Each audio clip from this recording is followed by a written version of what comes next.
Hello, আসসালামু আলাইকুম ভাই বন্ধুরা, আশা করি সবাই ভালো আছেন। আবারও নতুন একটি ভিডিও নিয়ে আসলাম। এই ভিডিওতে আপনাদেরকে দেখাবো কীভাবে ইমেজটিকে আপনি 3D করবেন।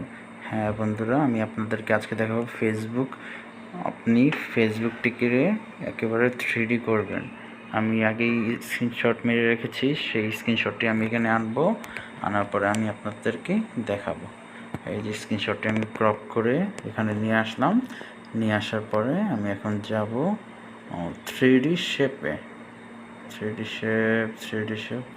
শেপ এনেবল করার পরে আমি নিচের দিকে যাব, স্ক্রল করতে করতে টানতে তারপরে আমি এখানে যে এক্স রোটেশন আছে ওইটি একটু বাড়িয়ে দেব। এক্স রোটেশন বাড়িয়ে দিলাম। তারপরে আমি নিচে যাব। এখন আমি যাব ওয়াই রোটেশনটা একটু ঘুরিয়ে দেব, একটু কমিয়ে দিলাম। তারপরে আমি এক্স রোটেশনে অ্যাডজাস্ট করে নেব। আচ্ছা, অ্যাডজাস্ট করে নেওয়ার পরে জিনিসটা আমার দেখতে যদি ভালো লাগে ওরকম করে নেব।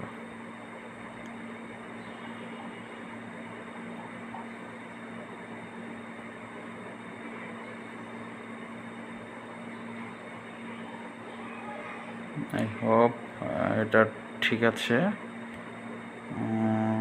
তো একটু বাড়িয়ে নিচ্ছি। এখন ঠিক আছে। আচ্ছা, এখন এটি হয়ে গেল আমাদের 3D একটি শেপ। এখন আমরা এখানে নিয়ে আসবো কাকে, একটি ইমেজকে নিয়ে আসবো। আমরা আনবো আমাদের আরফান নিশোকে, ফেসবুকের উপরে ওকে রাখবো।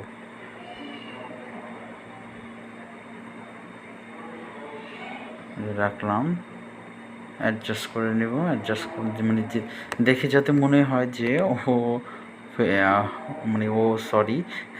আরফান ভাই ফেসবুকের উপরে দাঁড়িয়ে আছে।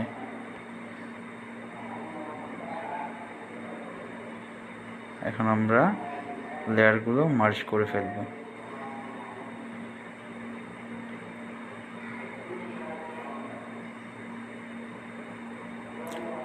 এখন আমাদের মার্জ করা শেষ। এখন আমরা পিকচারটিকে একটু সেন্টারিং করব। সেন্টারিং করার পরে আমরা এটিকে সেভ করে ফেলব। Save as image, save ultra and save two gallery. Okay, saving image. আমাদের 3D ইমেজ 3D ফেসবুক হয়ে গিয়েছে। এখন আমরা আমাদের গ্যালারিতে গিয়ে আপনাদেরকে দেখাবো। সেরকম হয়েছে, একেবারে রিয়েলিস্টিক, আপনাদের দেখে ভালো লাগবে। তো আপনারাও চাইলে বানাতে পারেন এরকম ইমেজ। তো thanks for watching, stay with us and subscribe our channel. Thank you so much.